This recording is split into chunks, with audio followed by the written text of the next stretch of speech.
There's a conversation I have regularly in clinic with patients managing insulin resistance, whether that's prediabetes, type 2 diabetes, or obesity that we're managing. It's when we're talking about lifestyle interventions and we start talking about the topic of physical activity, and in particular, the role of strength training on improving insulin sensitivity. I'm almost always met with a version of the same type of response. And that response is, wow, I didn't know that, or no one's ever explained it to me that way, or sometimes just, cool. That's what today's video was about.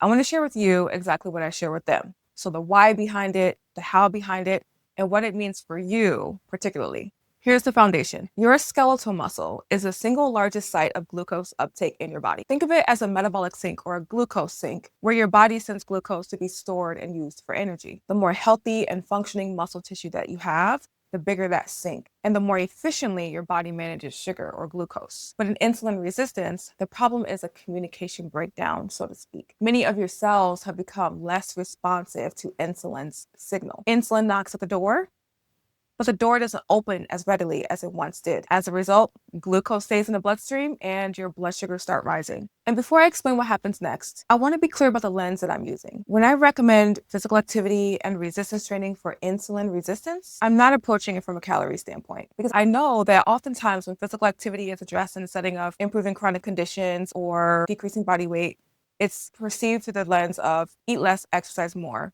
Calories in versus calories out. Calorie burn is not why this matters. And it's not the frame that I use in clinic. It's not about the calories in, calories out perspective. What I care about and what the evidence supports is what's happening at the level of the muscle and the cell, which is exactly what we're about to get into. Here's what most people don't know, and it's usually where the wows happen. Your muscles have a second door, and it doesn't need insulin to open it. When your muscles contract during any resistance training or moderate to vigorous activity, glucose transporters called GLUT4 move to the surface of the muscle cell. Normally, insulin is what triggers that movement. But remember, in insulin resistance, your cells are not responding to insulin signal the way they once did or the way that they should. But muscle contraction triggers it too, through a completely separate pathway. So your muscles can pull glucose out of the bloodstream through the act of moving, completely independent of insulin. This is called contraction-mediated GLUT4 translocation.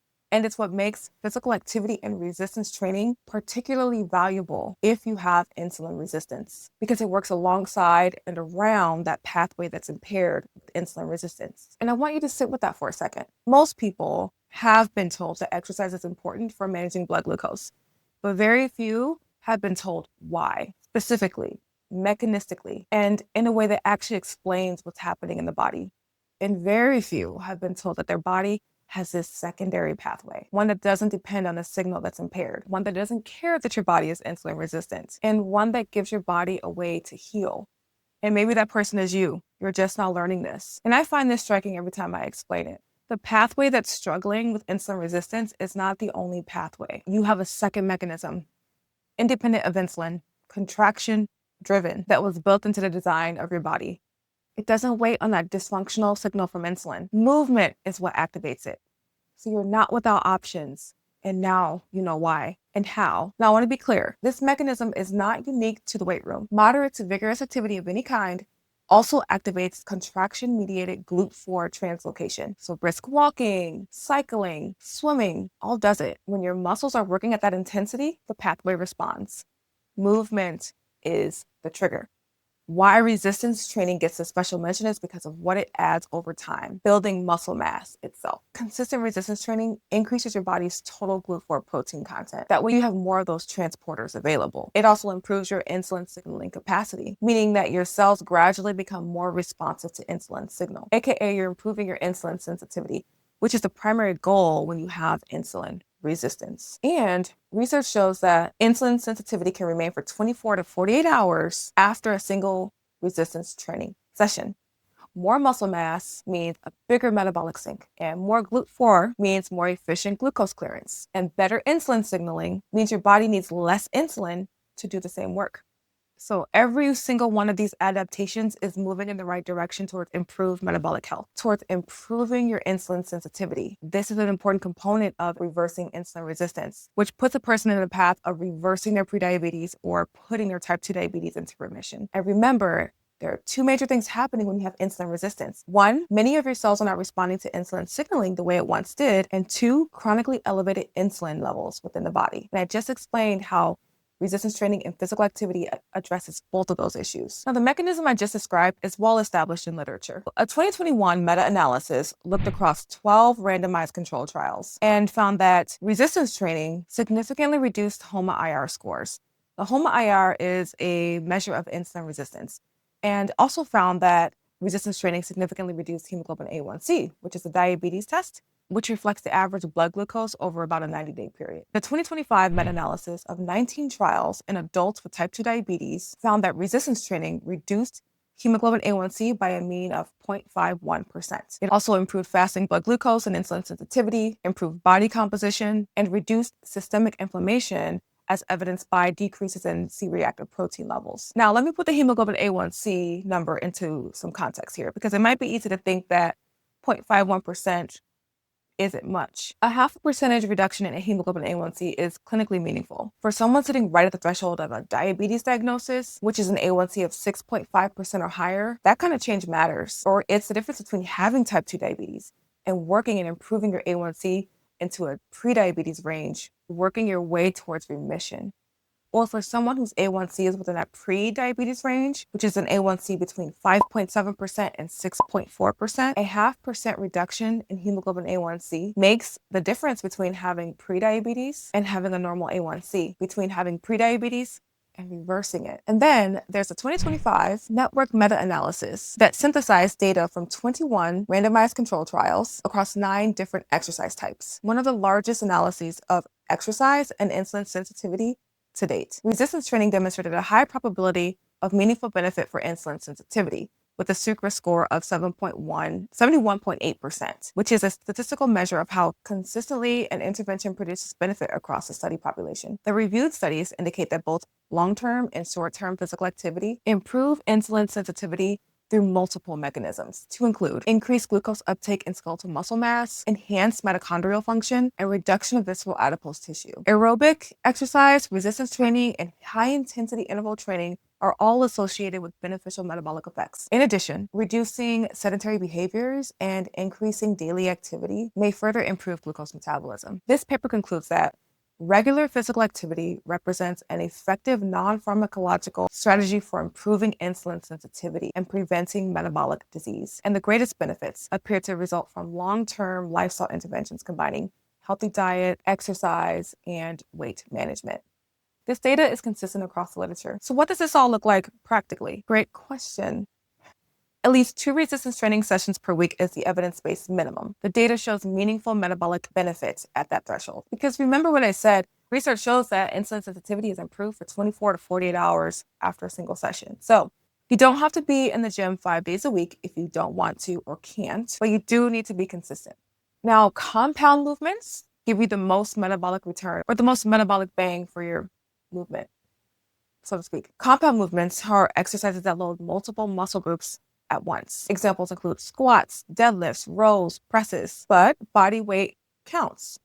Resistance bands count. What matters is that your muscles are contracting against a load, and your own body weight is a load. Additionally, for anyone on a GLP-1 medication or a GLP-1 GIP combo medication, this is especially worth noting because you're also managing your lean mass and your bone density alongside your metabolic health in the context of reducing body weight. So these same 2 resistance training sessions protect those as well. And I'll be covering the bone density and lean muscle mass preservation in a separate video. So stay tuned for that if you're on these medications and want to go deeper on that topic. But the hardest part though usually isn't understanding the mechanism or knowing what to do. Remember, we've talked about this. There's this gap between knowing and doing, but it's staying consistent when your schedule gets busy, when your schedule gets complicated and life just starts lifing.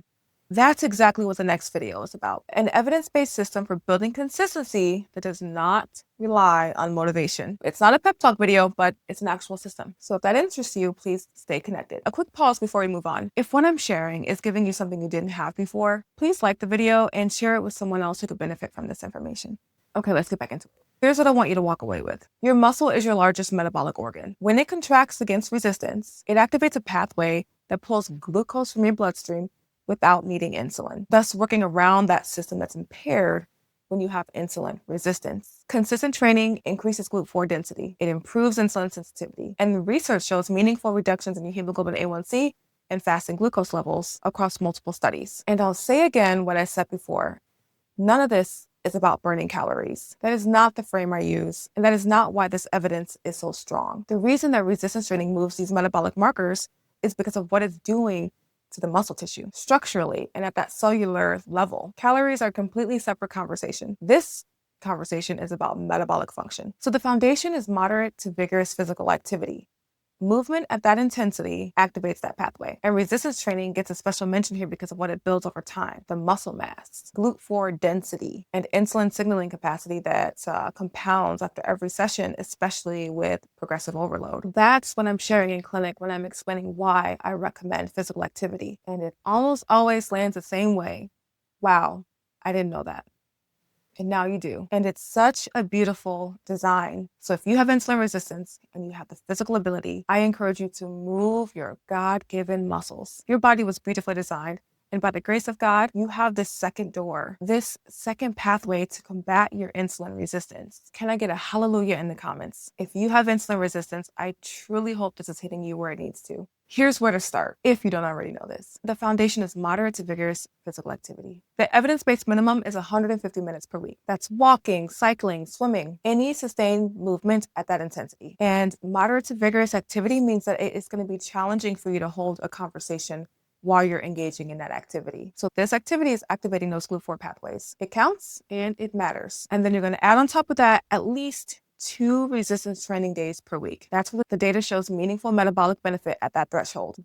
Increases GLUT4 density, improves insulin signaling, reduces hemoglobin A1C. Now, you don't need 5 days in the gym to move these metabolic markers if you don't have the time to or you don't have the desire to, but you do need to be consistent. Any format that you'll do consistently will work. Be that body weight, bands, free weights, the pathway activates regardless. Third, give it time.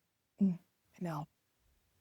The trials showed that meaningful hemoglobin A1C changes ran for 8 to 24 weeks. Also, remember that the hemoglobin A1C is looking at the average blood glucose over the last 90 days or so. That's how long it takes for those red blood cells to turn over. So you need to couple that consistency with some patience, which I know isn't easy, but track your markers and give these interventions a real window of time before evaluating your progress. Fourth, the next video is all about what actually gets in the way of consistency and what to do about it. So if the science makes sense to you, but the follow-through is hard, that's exactly where we're going next. So subscribe so you don't miss it, and I'll see you there.